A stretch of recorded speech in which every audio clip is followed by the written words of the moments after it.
حضرت امیر خسرو نے فضل الفوائد کے مطابق 713 ہجری میں حضرت نظام الدین اولیاء کی بیعت کی بعض روایتوں میں لکھا ہے کہ امیر خسرو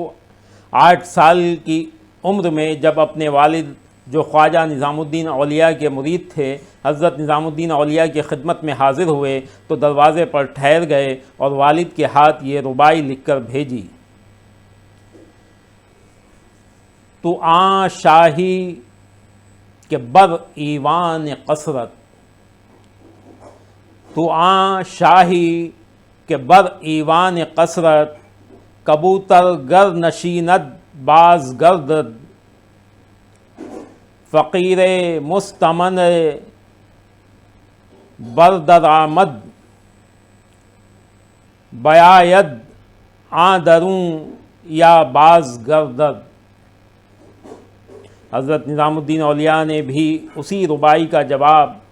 فی البادیہ ربائی کی شکل میں اس طرح فرمایا: بیاند آں دروں مرد حقیقت، کہ بامایک نفس ہمزاد گردد، اگر آولا بود آں مرد ناداں، ازاں راہے کہ آمد باز گردد۔ یہ ربائی پڑھ کر امیر خسرو خانقاہ میں تشریف لائے اور خواجہ نظام الدین اولیاء کی زیارت سے مشرف ہوئے۔ حضرت امیر خسرو حضرت نظام الدین اولیاء کے سب سے چہیتے مرید تھے۔ حضرت نظام الدین اولیاء نے انہیں ترک اللہ کا خطاب دے رکھا تھا۔ حضرت نظام الدین فرمایا کرتے تھے کہ بعض لمحے ایسے ہوتے ہیں کہ میں سب سے تنگ آ جاتا ہوں، حتیٰ کہ خود سے بھی، مگر اس ترک سے تنگ نہیں آتا۔ قدیم شاعری میں ترک کا لفظ محبوب کے معنوں میں لیا جاتا تھا۔ سیر اولیاء اور فوائد الفواد میں ان کی خلافت کا کوئی ذکر موجود تو نہیں ہے، لیکن لطائف اشرفی میں انہیں از خاص خلفاء و مخصوص ندمہ لکھا ہے۔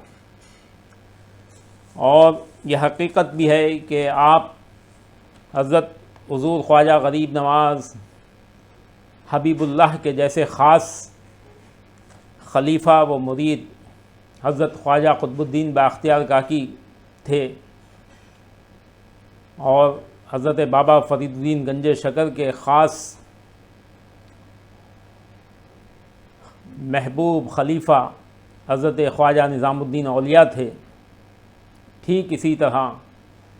آپ حضرت خواجہ امیر خسرو حضرت خواجہ نظام الدین اولیاء کے ایک دم چہیتے مرید تھے، اور آپ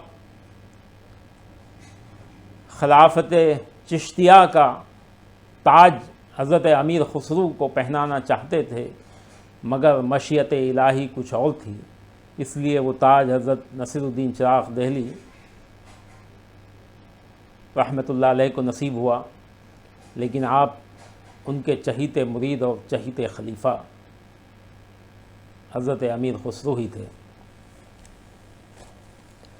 حضرت نظام الدین اولیاء حضرت امیر خسرو کی شخصیت و شاعری کے دلدادہ تھے، ان کا کلام ان کی ہی زبانی سنتے اور داد دیتے تھے۔ امیر خسرو بھی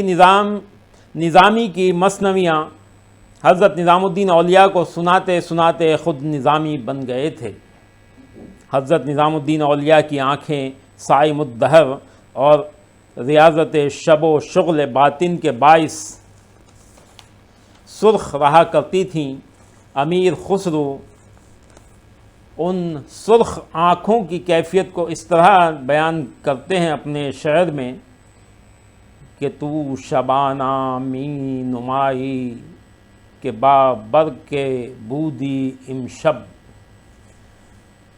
تو شبانہ می نمائی کہ با برق بودی امشب،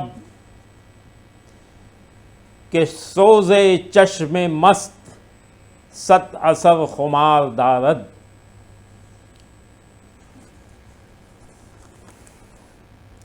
حضرت امیر خسرو نے